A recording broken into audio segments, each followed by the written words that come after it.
បាទសួស្តីពុកម៉ែបងប្អូនមួយថ្ងៃនេះយើងមានiPad មកថ្មីបងប្អូន A99 តម្លៃតែ79រៀលទេបងប្អូនបើគិតជាលុយបាតវា2800លុយបាតយើងទិញបានប្រើហ្នឹងបងប្អូនចំពោះ iPad នេះគឺជាទូរស័ព្ទដៃរបស់ក្រុមហ៊ុន iPad ដែលទើបនឹងចេញហើយវាមានរូបរាងប្រហែលជាមួយក្រុមហ៊ុនផ្សេងដែរដែលវាមានគុណភាពគឺប្រហែលប៉ុន្តែតម្លៃរបស់វាគឺយើងទាបមែនទែនបងប្អូនរហូតដល់ RAM 4G 128អញ្ចឹង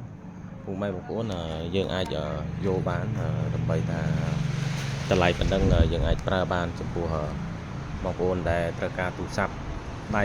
តម្លៃធូរថ្លៃហើយប្រើ Facebook អ៊ីនធឺណិតលេងហ្គេមបានដោយរលូនពុកម៉ែបងប្អូនអាចជ្រើសយក model គឺ iTel បានព្រោះយើងមាន model នេះគឺវា Cop series ទៅដោយបងប្អូន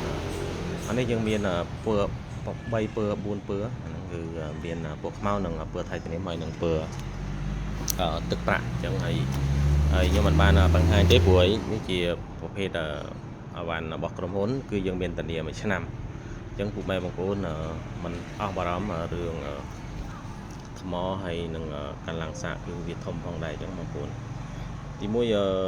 កម្លាំងថ្មរបស់ iTel នេះគឺយើងមាន5000 mAh ហើយនឹងល្បឿនបញ្ជាក្រង់90 Hz ហើយឆ្នាំងសាក Type C ហើយមានការសាកថ្មរហូតដល់ទៅ15 W អញ្ចឹង IP54 អញ្ចឹងIP56 គឺយើងអាចការពារជម្រាបទឹកបាន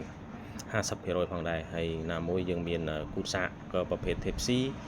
ហើយនឹងកាមេរ៉ា3ខាងក្រោយគឺស្អាតមែនទែនពុកម៉ែបងប្អូនអាចទទួលយកបានចំពោះក្រុមហ៊ុន iTel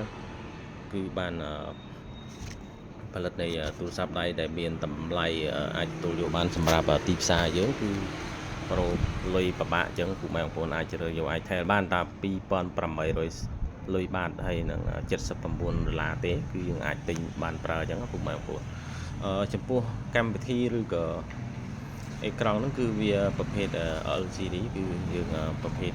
កាមេរ៉ាវាក៏អេមដែរបងប្អូនមាន2x3xហើយណាមួយកាមេរ៉ាមុខកាមេរ៉ាក្រោយយើងអាចទទួលយកបានដែរអញ្ចឹងពុកម៉ែបងប្អូនអាចរកជាបាននៅទីតាំងហាងភៀតស្រីម៉ាក់ស្រុកថ្មគូនៅតាមបណ្ដាផ្លូវជាតិលេខ56អរគុណបាយបាយជួបគ្នានៅវីដេអូក្រោយ